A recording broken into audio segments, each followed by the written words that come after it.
Қайырлы күн баршаңызға. Бүгін осындай дрожсыз табиғи ашытқыдан үлпілдек керемет әдемі болып шығатын бауырсақ және де батоннан дайындаймыз.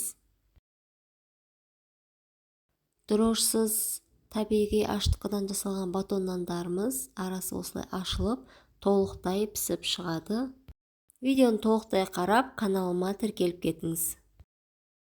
Алдымен краннан алынған мұздай суымызға алдын ала осы апарамызды дайындап қоямыз. Осыны салып аламыз суымызға.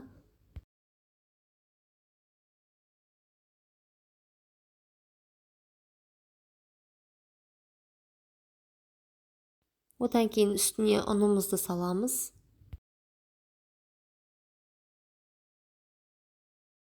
Барлығын біріктіріп илеп аламыз. Тек сумен осы ұнымызды ғана илеп аламыз, тұзды қоспаймыз. Осыны илеп болып, жарты сағатқа қойып қоямыз, бетін жауып. Одан кейін 40 минут сайын 2 рет қайырып илеп тұрамыз.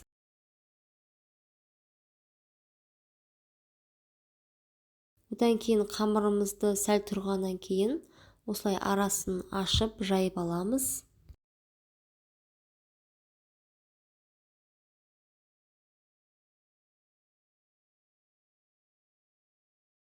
Үстіне тұзымызды, қантымызды, одан кейін сары майымызды салып аламыз.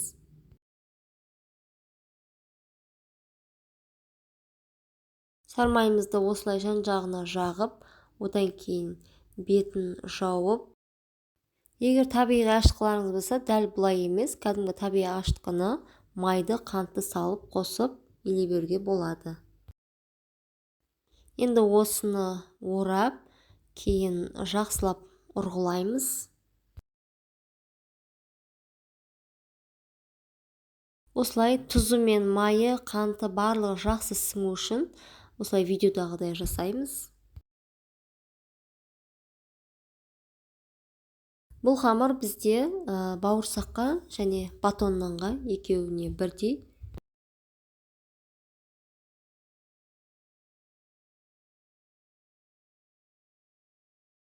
Шамамен бір 10 минуттай осылай видеодағыдай жасап аламыз.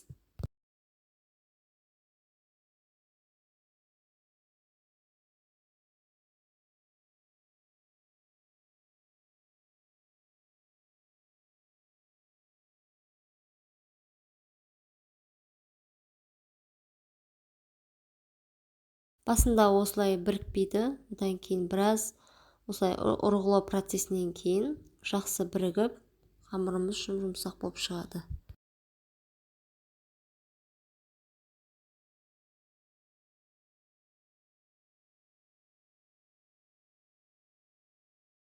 Енді осының бетін жауып 40 минутқа тындырып қойып қоямыз.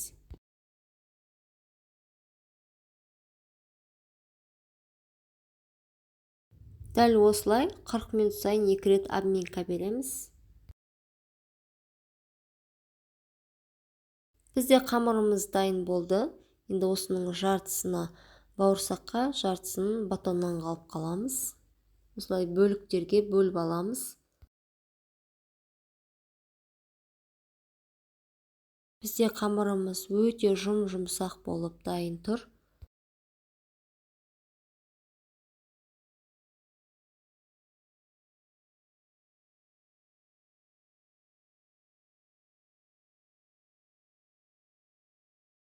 Енді осыны жайып, бауырсақтарға кесіп аламыз.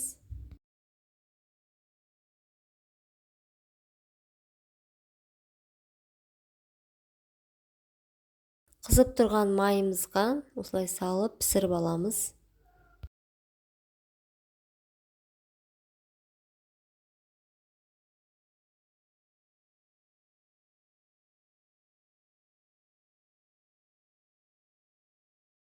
Табиғи ашытқыдағы бауырсақтарымыз осылай көтеріліп, кәдімгі жасанды дрожжыдан ешқандай айырмашылығы жоқ. Өте әдемі қызарып шығып жатыр.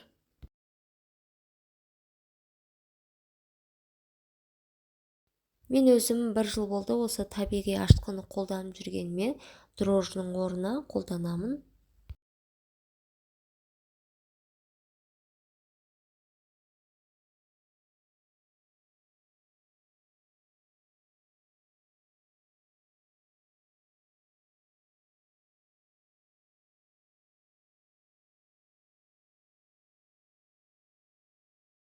Бізде табиғи ашытқыдан жасалған бауырсақтарымыз дайын болды.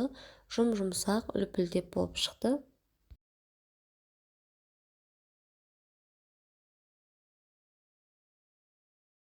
Енді жаңағы бауырсақ тестасынан осы сливочный батоннаның формасын жасап аламыз.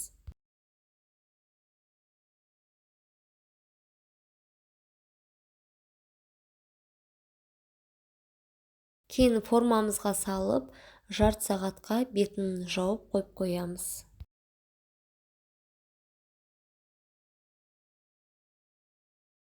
Осылай астыңғы жақтарын жақсылап біріктіріп аламыз.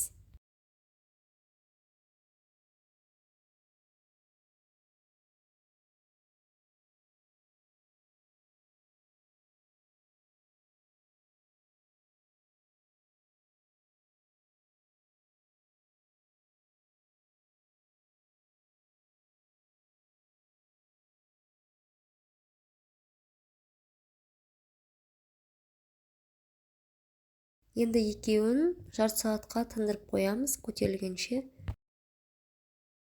Духовкада 200 градуста жарты сағатқа пісіріп аламыз.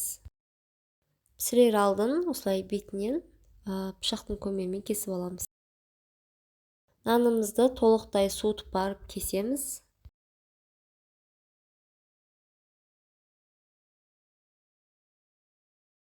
Табиғи ашытқыдан жасалған нанымыз осылай өте жұмсақ болып шығады. Қазір кесіп арасын көрсетемін. Міне осылай арасы толықтай пісіп, өте жұмсақ болып шықты. Қайырлы күн баршаңызға. Осындай жұмсақ әрі дәмді болып шығатын булочка дайындаймыз. Каналыма тіркеліп, қолдап кетіңіздер. Алдымен 200 грамм жылы сүтімізге қантымызды салып араластырып аламыз. Одан кейін үстіне дрожжымызды салып жақсылап араластырып,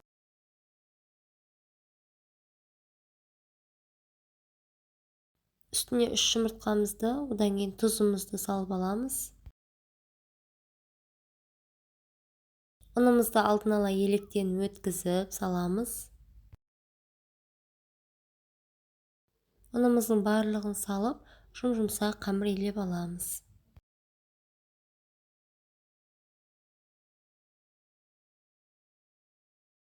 Үстіне сармайымызды салып, жақсылап илеп аламыз.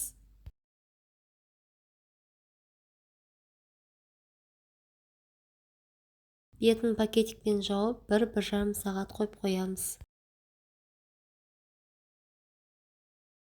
Қамырымыз әдемі болып көтерілді. Енді осыны алып, бөліктерге бөліп аламыз.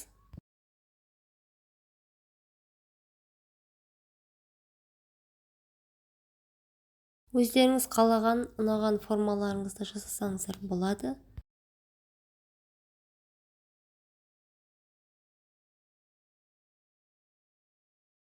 Осылай бәрін домалақтап кесіп аламыз.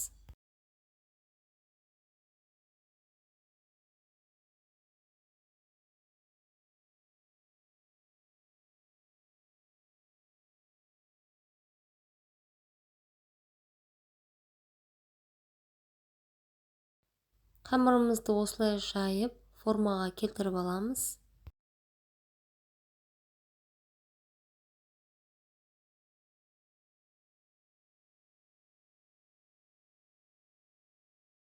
Булочкалардың арасына кез келген өздеріңізге ұнайтын салмасын салып жасасаңыздар болады.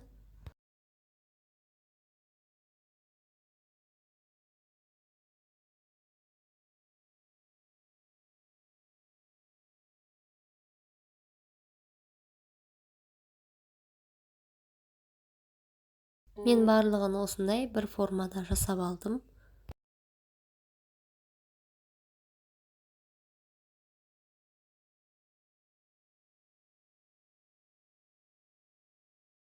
Формаға келтіріп болып, енді осыларды жарты сағатқа көтерілгенше қойып қоямыз.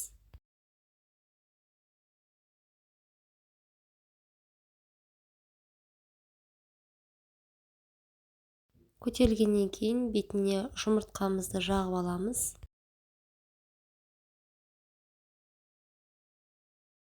180 градуста 25-30 минутқа пісіріп аламыз.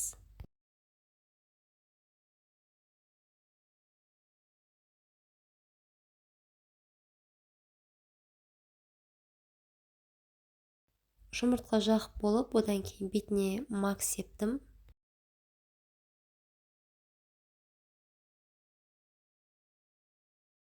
Булочкаларымыз дайын болды. Толықтай суытып барып кесеміз.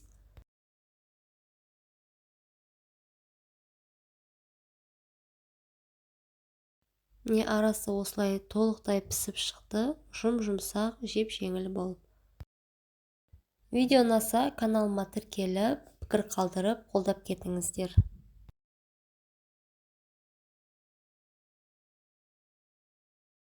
Қайырлы күн баршаңызға. Бүгін осындай брокколи мен цветная капустадан таңғы асқа оладьи жасаймыз. Егер балдарыңыз брокколи жемесе, осылай жасап берсеңіздер болады. Видеоны қарамас бұрын алдымен каналыма тіркеліп, қолдап кет. Алдымен цветная капустамызды осылай мен 10 минутқа қайнатып алам. Одан кейін брокколимді салып, қайнаған суға 1-2 минут, 1 минуттай салып аламын. Одан кейін екеуін сразу мұздай суға салып аламыз. Піскен цветная капустамыздың брокколимізді блендерге салып, езіп аламыз.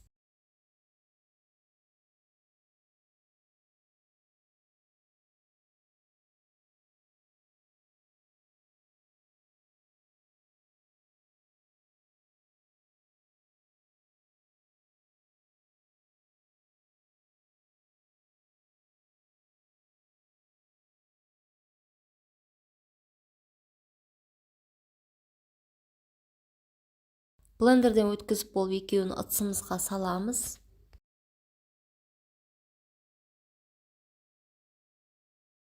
Үстіне тұзымызды, ұнымызды, нутовый ұн менде бұл жерде, егер нутовый ұн болмаса, кәдімгі ұн салсаңыздар болады. Одан кейін 2 жұмыртқамызды салып, жақсылап араластырып аламыз.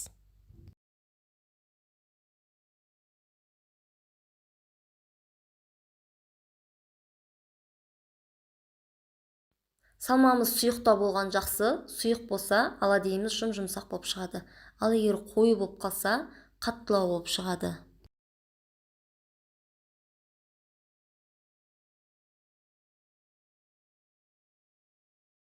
Қызып тұрған табамызға майымызды салып, барлығын қуырып аламыз.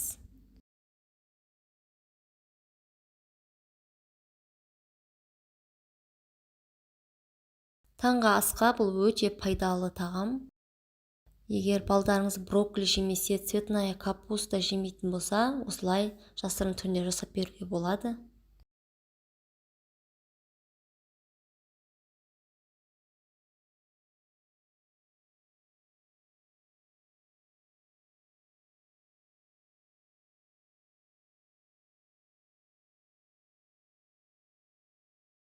Оладьйларымыз дайын, осылай 2 жағы қызарып, тез піседі, әдемі болып шығады. Баяу отта пісіру керек.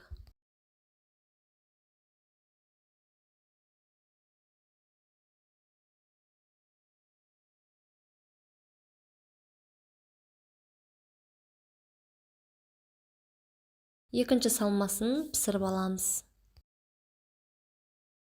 Бұл оладьйді жасауға негізі көп уақытта кетпейді. Таңғы асқа, түскі асқа жасауға өте ыңғайлы әрі пайдалы тағам.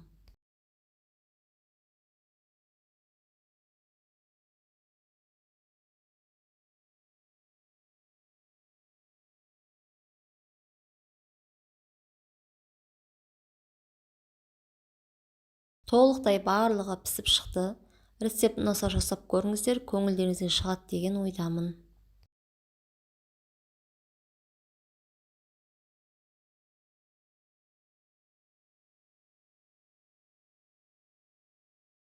Қайырлы күн баршаңызға, каналыма қош келдіңіздер. Өте керемет дәмді болып шығатын тойымды таңғы ас дайындаймыз. Видеоны соңына дейін қарап, тіркеліп, қолдап кетіңіз. Бізге 2 жұмыртқа, картошка, азырақ тұз керек. Алдымен үккіштен картошкамызды өткізіп аламыз.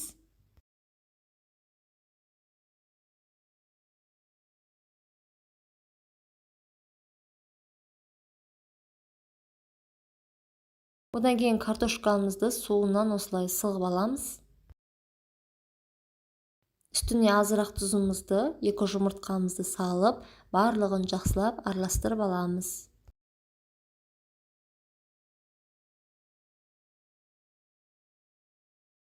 Қызып тұрған табамызға осылай қыхи майымызды салып аламыз. Одан кейін 1 ас қасықтан салып, барлығын осылай пісіріп аламыз.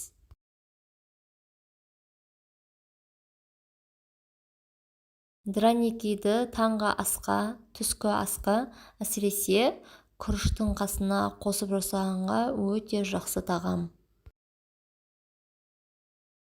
Оңай әрі тез жасалады, әрі тойымды.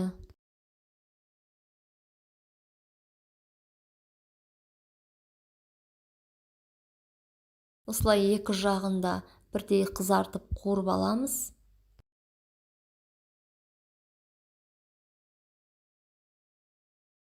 Драникилерді бірден пісіріп алған дұрыс болады, себебі картошканың суы шығып кетеді. Егер бұлай пісірмесеңіз, болмаса барлығын бір сал жіберге болады.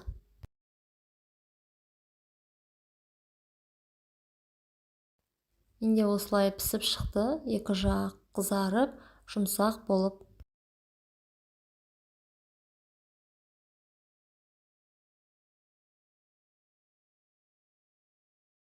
Қалғандарында барлығын осылай пісіріп аламыз.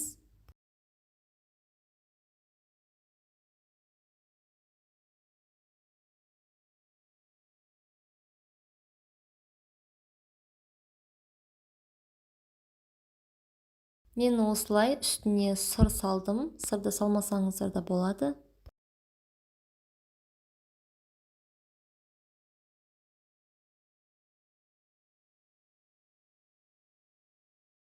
Рецепт ұнаса жасап көріңіздер, көңілдеріңізден шығады деген ойдамын. Каналыма тіркеліп, пікір қалдырып, қолдап кетіңіз. Бізде драникилер барлығы дайын болды. Сырмен өте әдемі болып шықты. Ең оңай 5 минутта дайын болатын таңғы ас дайындаймыз. Алдымен сырымызды үкіштен өткізіп аламыз. Қызып тұрған табамызға күнжутты сеуіп, үстіне азырақ сырымызды сеуіп, одан кейін 2 жұмыртқамызға тұзымызды салып, жақсылап араластырып, осылай құйып аламыз.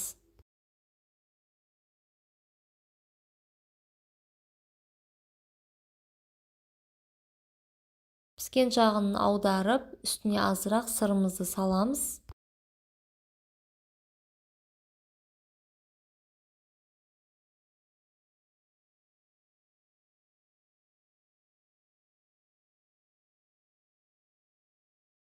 Мен ортасына осылай бір помидорды салып алдым. Осылай ортасын ашып, мен помидор салып алдым. Болмаса огурцы салып жесеңіздер де болады. Қайырлы күн баршаңызға, каналыма қош келдіңіздер. Бүгін осындай баклажанды салат дайындаймыз. Каналыма тіркеліп, пікір қалдырып, қолдап кет. Салатымызға керектілердің барлығын алдын ала жуып, дайындап, турап аламыз. Пиязымызды тураймыз.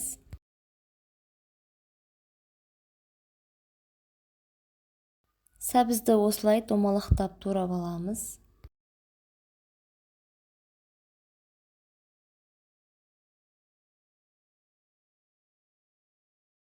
Одан кейін 3 болгарскийімізді турап аламыз.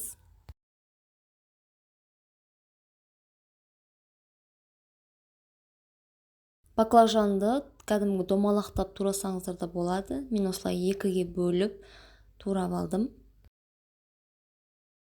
Помидорымызды турап аламыз. Помидор сулы болған жақсы.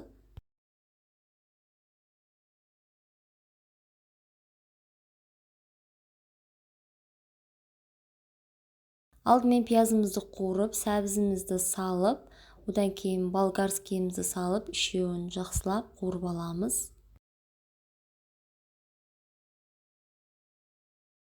Тұзымызды салып аламыз. Қалаған дәмдеуіштерін салсаңыздар да болады. Одан кейін үстіне помидорымызды саламыз.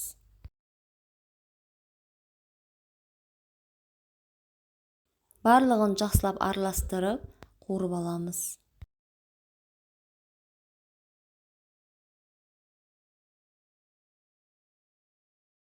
Одан кейін баклажандарымызды салып, жай отта жақсылап қуырып аламыз.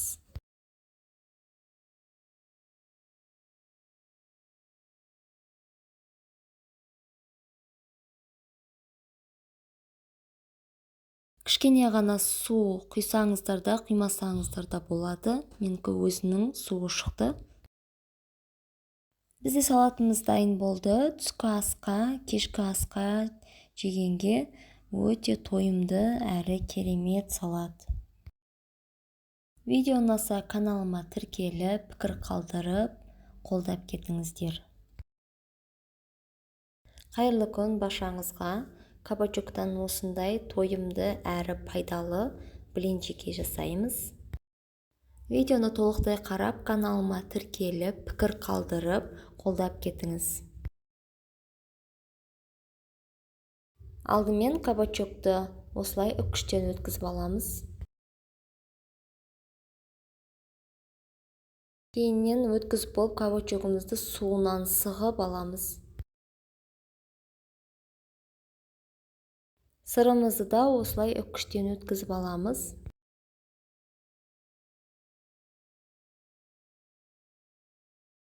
Одан кейін кабачоктың үстіне сырымызды салып,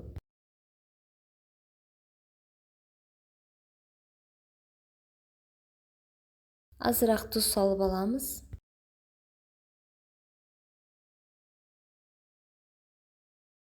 Одан кейін үстіне бір жұмыртқамызды құйып, үшеуін жақсылап араластырып аламыз.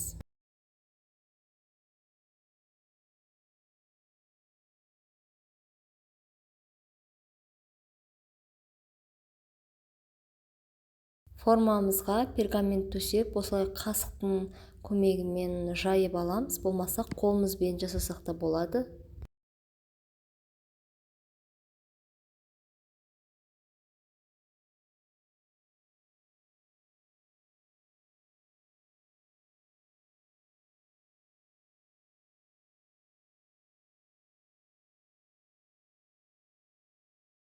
Духовкада 180 градуста 15-20 минутта пісіріп аламыз. Бізде дайын болды. Формасынан алып, азырақ суытып аламыз. Өте әдемі әрі жұмсақ болып шыққан.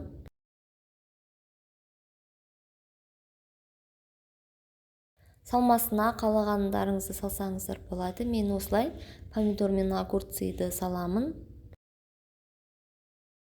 Кабачокты блиниларымыз жыртылмай осылай әдемі болып тұр. Өте пайдалы әрі тойымды тағам. Бұны көбінесе түскі асқа немесе таңғы асқа жесеңіздер болады. Өзіме қатты ұнады. Жасап көруге кеңес беремін. Міндетті түрде жасап көріңіздер. Каналыма тіркеліп, пікір қалдырып, қолдап кетіңіздер.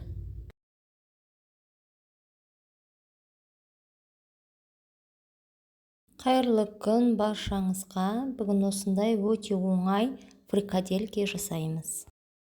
Видеоны толықтай қарап, каналыма тіркеліп, пікір қалдырып, қолдап кетіңіз.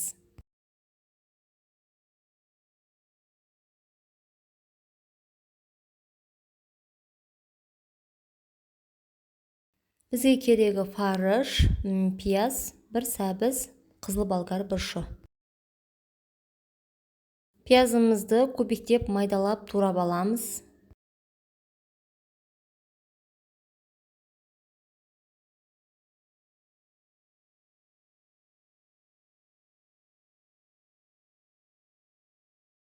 Туралған пиязымызды салып, үстіне бұрыш салып аламыз.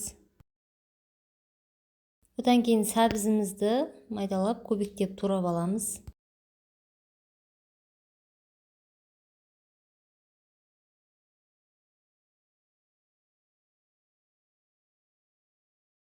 Сәбізімізді турап осылай бөлек ыдысқа салып аламыз. Қызыл бұрышымызды да осылай дәл көбіктеп майдалап турап аламыз бұнда.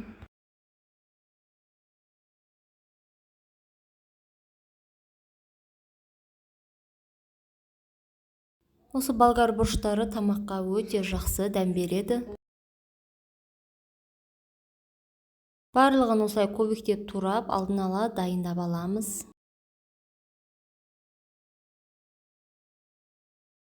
Енді фарш пен пиязымызды жақсылап қолмен араластырып аламыз. Мен фаршқа жұмыртқа қоспаймын. Пияз бен фаршымызды жақсылап араластырып алып, осылай ұрғылаймыз, себебі жақсы бірігу үшін.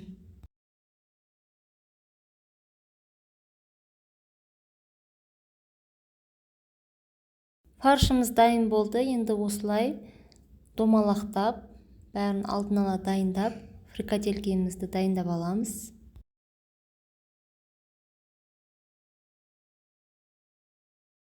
Табамызға осындай қыхи майын салып алып, жаңағы фрикаделькелерімізді осылай екі жағын жай отта қуырып аламыз.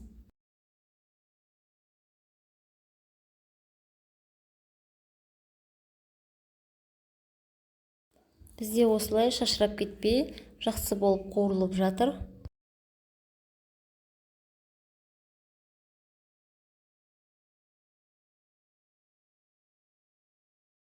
Енді үстіне жаңа болгар бұрыштарымызды, одан кейін сәбізімізді салып, жақсылап қуырып аламыз.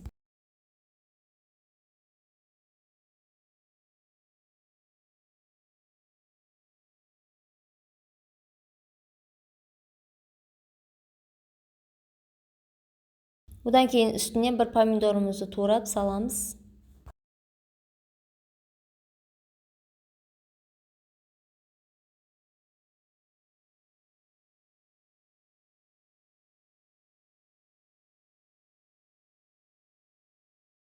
Осылай қуырып алып, үстіне суымызды құямыз.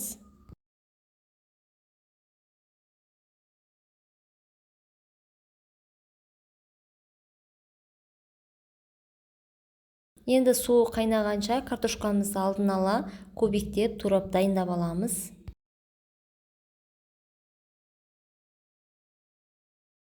Мен картошка қосайын деп жатырмын. Бұған картошканың орнына күріш болмаса қамырдан кеспе жасап салсаңыздар өте дәмді болады.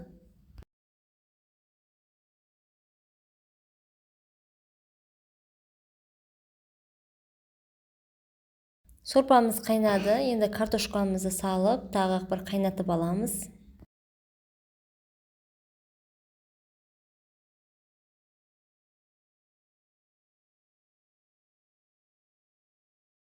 Лавр жапырағын салып аламыз, жақсы дәм беру үшін.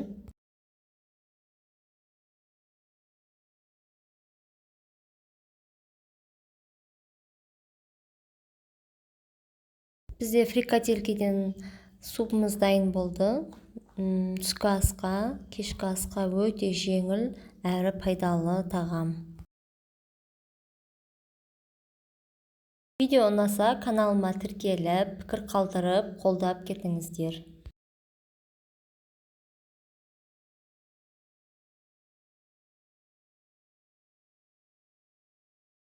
Қайырлы күн баршаңызға. Бүгін осындай дастарханның сәні болатын, жұмсақ болып шығатын әдемі күлше нандар дайындаймыз. Видеоны толықтай қарап, каналыма тіркеліп, пікір қалдырып, жүрекшені басып, қолдап кетіңіз.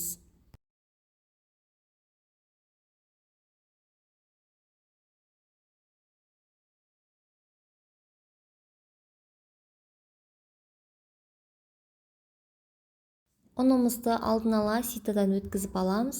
Үстіне аштығымызды, тұзымызды, жұмыртқамызды, жылы сүтімізді жұмсарып тұрған сары майымызды салып, жұмсақ қылып қамыр илеп аламыз.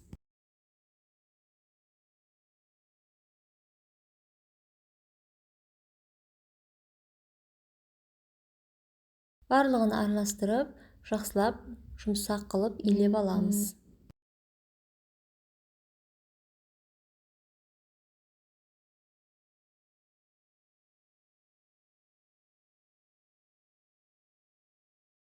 Қамырымыз дайын болды. Бетін пакетикпен жауып, 1-1,5 сағат демалдырып қойып қоямыз. Бізде қамырымыз дайын болды. Енді осыларды бөліктерге бөліп аламыз.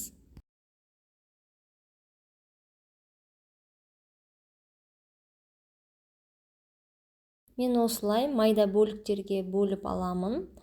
Болмаса бұны екіге бөліп, 2 үлкен күлше нан жасауға да болады. Әрқайсысын осылай домалатып, формамызға қойып аламыз. Формаға қояр кезде араларын сәл алшақтау қылып қоямыз. Енді осыларды 20 минутқа бетін жауып қойып қоямыз.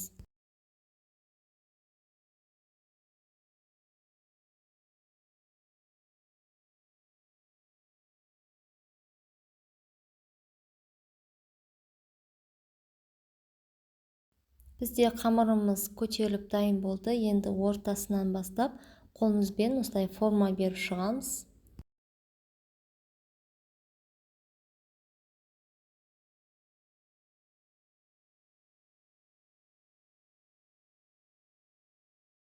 Ең бетіне жаңағы дайындаған жұмыртқамызды жағып аламыз.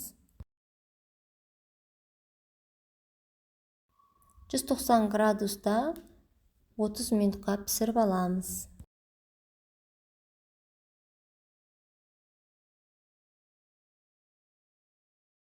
Бетіне мен осылай ақ күнжутты септім.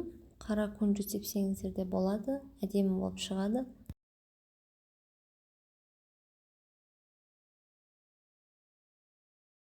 Бізде дастарханның сәнін келтіретін сүйкімді нандарымыз дайын. Қып-қызыл әдемі болып шықты. Рецептін осылай жасап көріңіздер, көңілдеріңізден шығады деген ойдамын. Видео ұнаса, лайк басып, пікір қалдырып, каналыма тіркеліп, қолдап кетіңіз.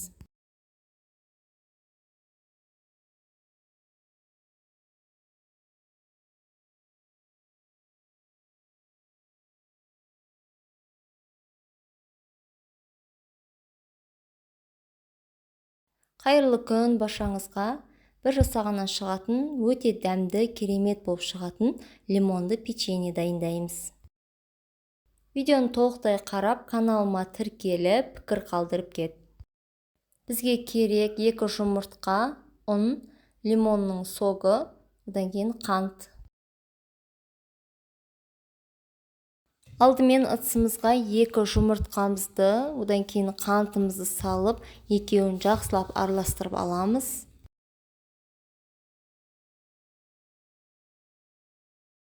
Қанты ергенше жақсылап араластырып аламыз.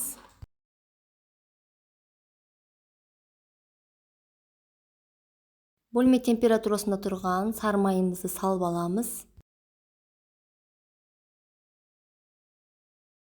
Лимон цедрасы мен лимон шырынын құйып аламыз.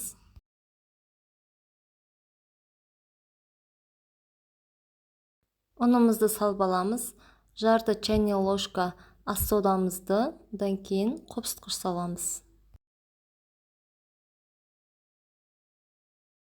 Барлығын жақсылап араластырып, жұмсақ қамыр илеп аламыз.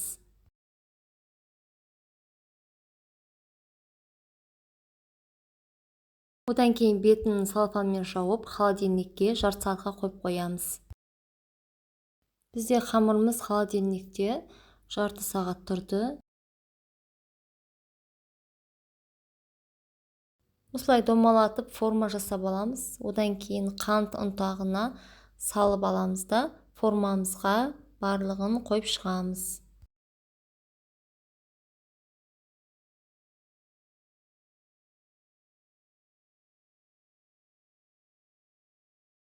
Қант ұнтағына осылай домалатып аламыз.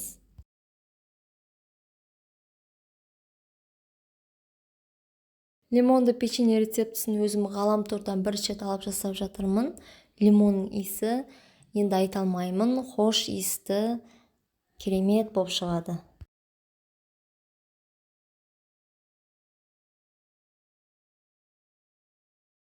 Осылай барлығын формаға келтіріп жасап аламыз. 180 градуста 25 минутқа пісіріп аламыз.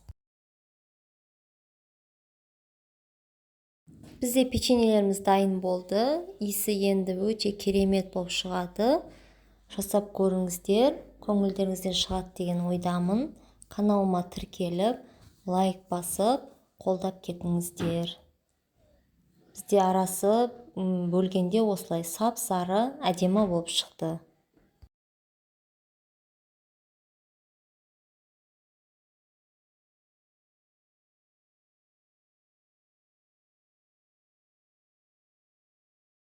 Қайырлы күн баршаңызға. Дәмі өте керемет, жұмсақ болып шығатын шоколадты сүзбелі пирог дайындаймыз. Жұмыртқамызға қантымызды, сүтімізді бәрін құйып, миксермен араластырып аламыз.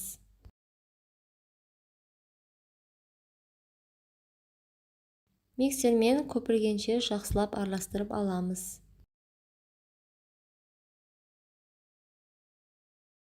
Одан кейін үстіне жұмсақ сары майымызды салып, алдын ала осы електен какао қопсытқышымызды, ұнымызды өткізілген дайын осылай салып, бірінші миксерді жаймендеп араластырып алып, одан кейін үлкен жылдамдықта барлығын араластырып аламыз.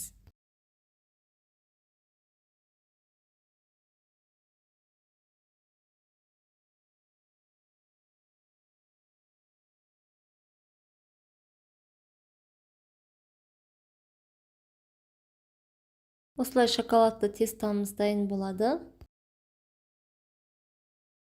Енді сүзбелі салмамызды дайындаймыз.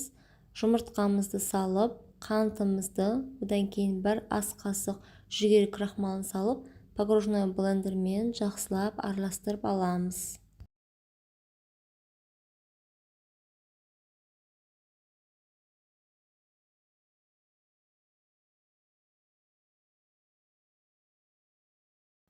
Салмасы дайын болды.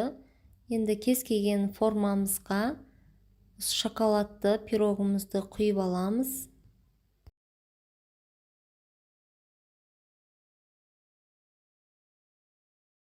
Жүз 180 градуста 30-35 минут пісіріп аламыз.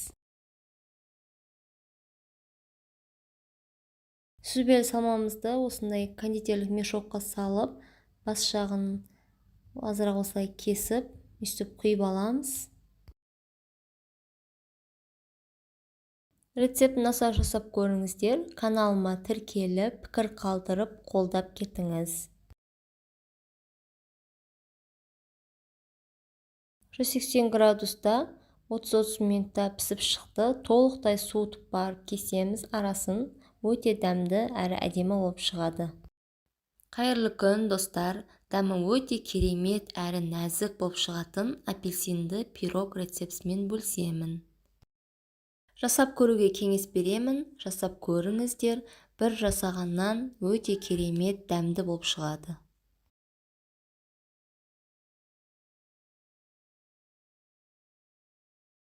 Алдымен 5 жұмыртқамызға қантымызды салып, миксерлеп аламыз.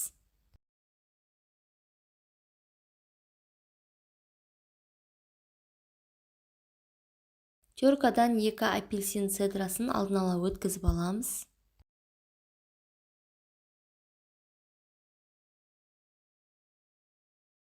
Жұмыртқамыз бен қантымызды миксермен араластырып болғаннан кейін, үстіне ерітілген сары майымызды, қаймағымызды, одан кейін 2 апельсин цедрасын саламыз.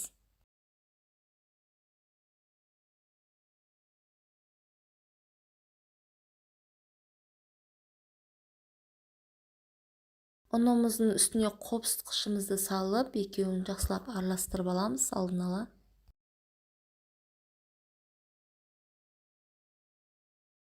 Одан кейін бір апельсиннің согын ситадан осылай сығып аламыз.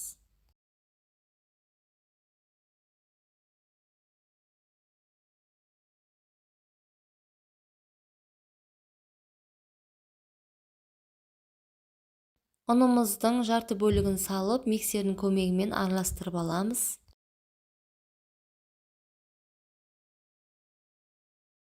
Одан кейін екінші бөлік барлық ұндарды салып, тағы да араластырып аламыз.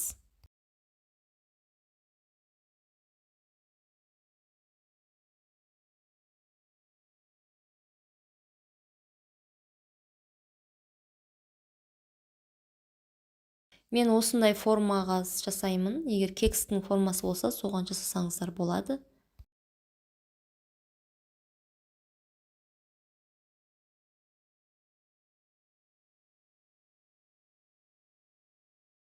Жүз 180 градуста духовкамызда 45-50 минутта пісіріп аламыз. Бізде дайын болды. Менде толық суығанша формадан алу керек. Менде қатты суымады, сәл жылы күйінше формасынан алдым.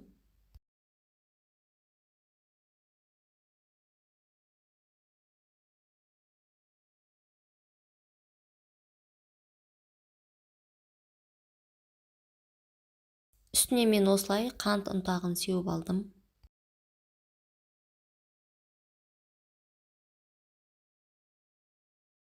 Арасын қазір кесіп көрсетемін, қалай шыққанын. Мен де өзім бір рет жасап тұрмын. Апельсиннің иісі өте керемет шығып тұр.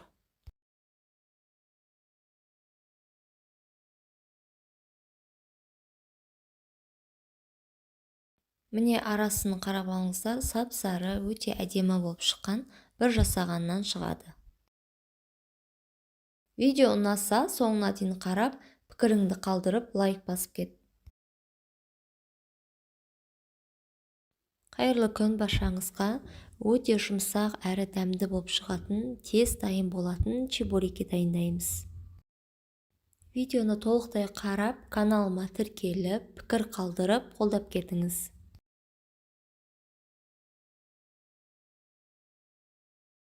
Алдымен ыстық суымызға тұзымызды салып, жақсылап араластырып аламыз. Одан кейін сұйық майымызды құйып, суымызды құйып, барлығын араластырып, жақсы жұмсақ қылып қамыр илеп аламыз.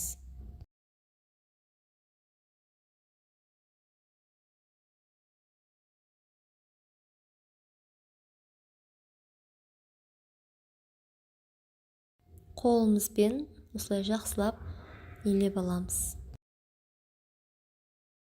Дайын қамырымызды пакетикке салып, жарты сағатқа демалдырып қоямыз. Мен салмасына картошка саламын, азырақ май салып, екеуін жақсылап араластырып аламын. Картошканың орнына фарш салсаңыздар болады.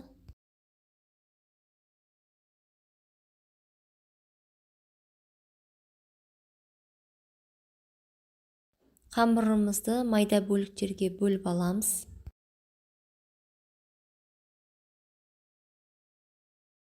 Қамырды үлкен бөліктерге бөліп алсаңыздар болады, егер үлкен чебуреки жасаймын десеңіздер, немесе кішірек қылып бөлсеңіздер болады.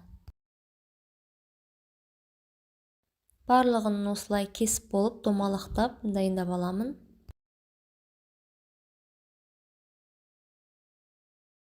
Одан кейін жұп-жұқа қылып жайып аламыз.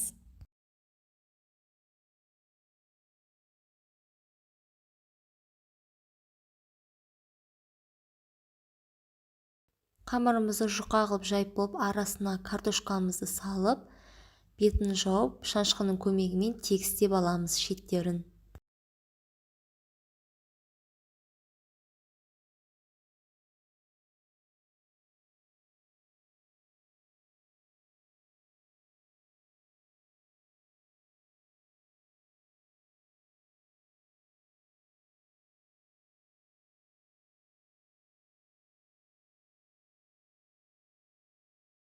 Барлығын осылай алдын ала дайындап аламыз.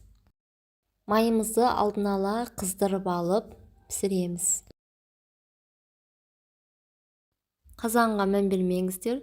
Мен бұл қазанға гхи майын жасаймын. Одан кейін закваска нанымды пісіремін печкада. Осылай барлығын қызып тұрған майда пісіріп аламыз.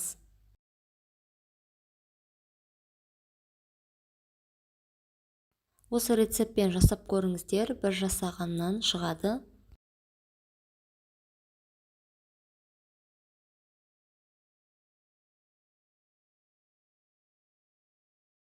Видео ұнаса толықтай қарап, каналыма тіркеліп, пікір қалдырып, қолдап кетіңіз. Бізде чебуректеріміздің барлығы дайын болды. Өте жұмсақ әрі дәмді болып шығады. Жасап көріңіздер, сіздерге ұнайды деген ойдамын.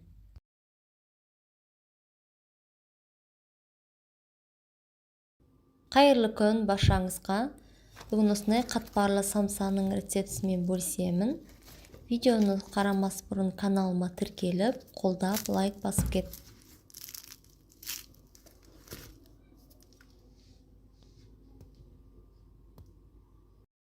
Алдымен ұнымызға тұзымызды, дрожжымызды құйып, суымызды құйып, бір келкі қамыр илеп аламыз.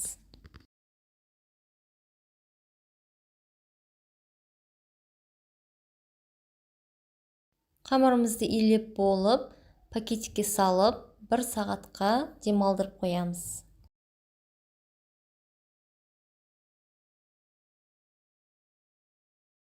Бір сағат демалған қамырымызды екіге бөліп, жайып аламыз. Екіге бөлмей, осылай бүтінде жая берсеңіз де болады.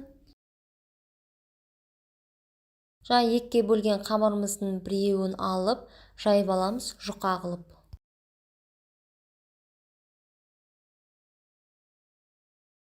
Қамырымызды жұқа қылып жайып аламыз. Неғұрлым жұқа болған сайын самсамыз дәмді, қатпарлы болып шығады.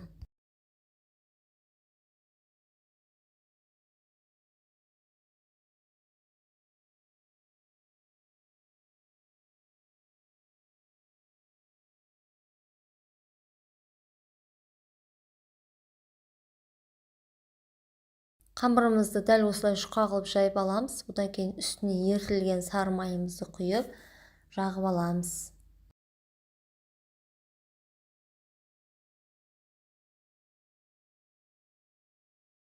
Менде сары майды көп құйып жібердім, себебі өзіме майы көптеу болған ұнайды. Кейін барлығын осылай орап шығамыз.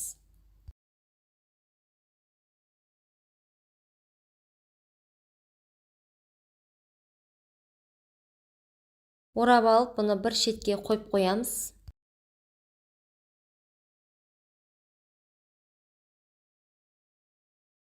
Екінші қамырымызды жұқа қылып жайып алып, бетіне ерітілген сары майымызды жағып,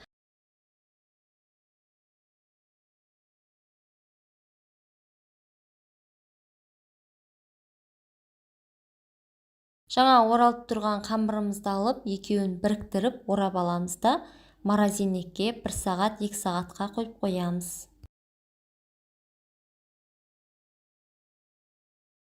Салмасына менде фарш, одан кейін 2 картошка қостым. Картошканы қоспасаңыздар да болады.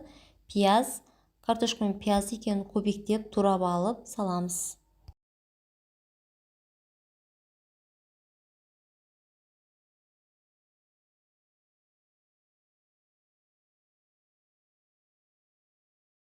Пиязымызды да майдалап көбіктеп турап аламыз.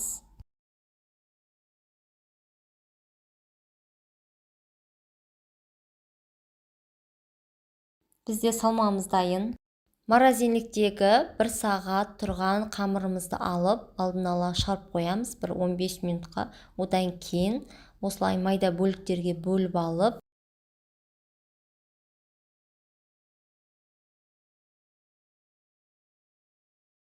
бөліп болған соң барлығын осылай домалақтап аламыз. Кейін осылай жайып аламыз, барлығын домалақ формасында. Одан кейін қамырларыңыз жабысып жатса, азырақ ұн сүйіп жайсаңыздар да болады.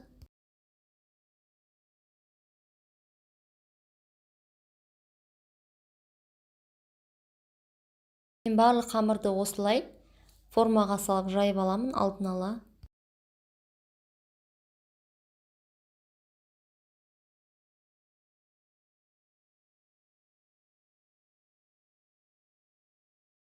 Одан кейін фаршымызды салып, өздеріңіз қалағанша формаға сала берсеңіздер де болады. Менде осылай 4 бұрышты формаға салдым.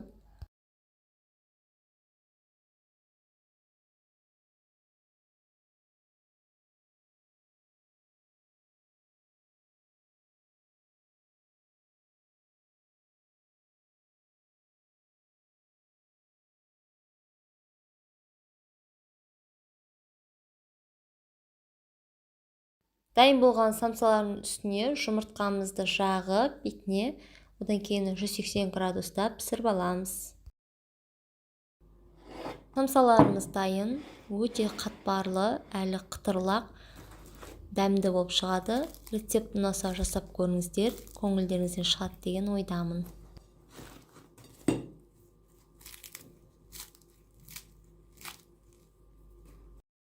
Сәлем баршаңызға, жұмсақ әрі тез дайындалатын рогалики дайындаймыз.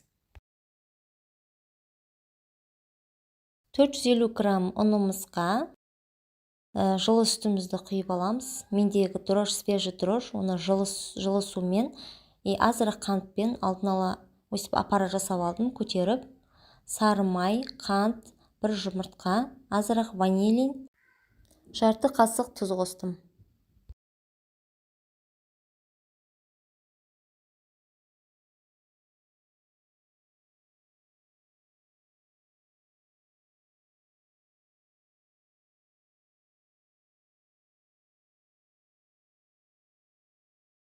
Барлығын қосып жақсылап илеп аламыз.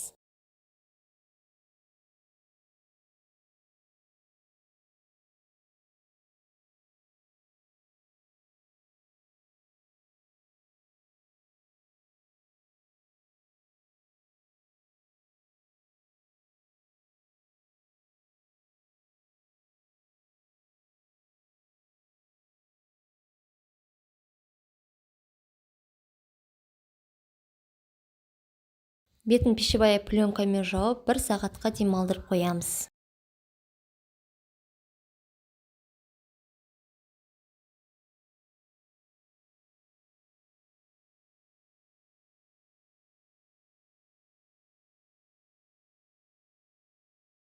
Тестамыз дайын болды.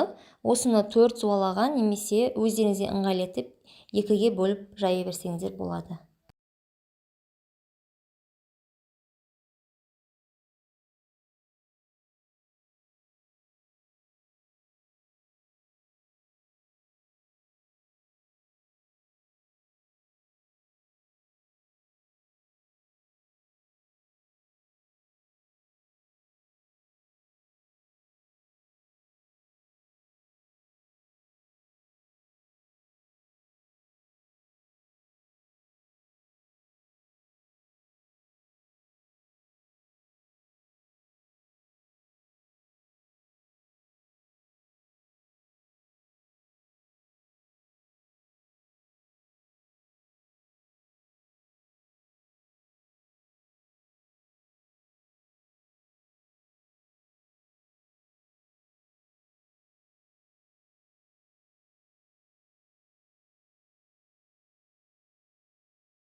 Рогаликімізге осындай форма жасап аламыз.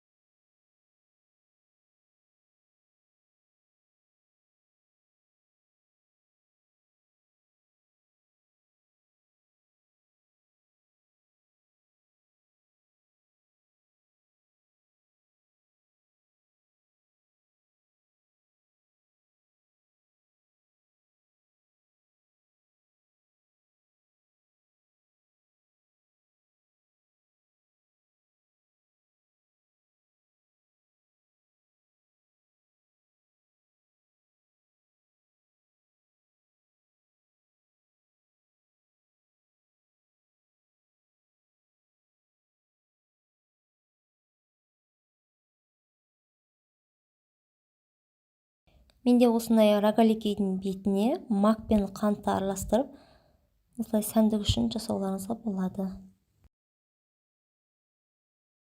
180 градуста 20 минутта пісіріп аламыз.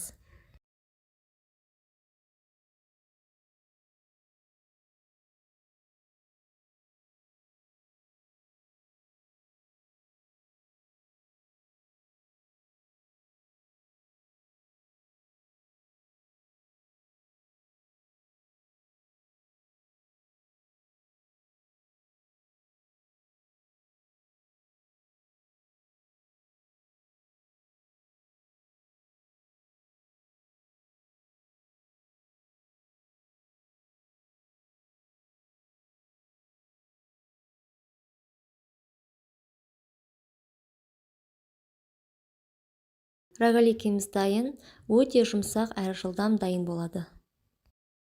Рецепт ұнаса жасап көріңіздер, каналыма тіркеліп, лайк басып, қолдап кетіңіздер.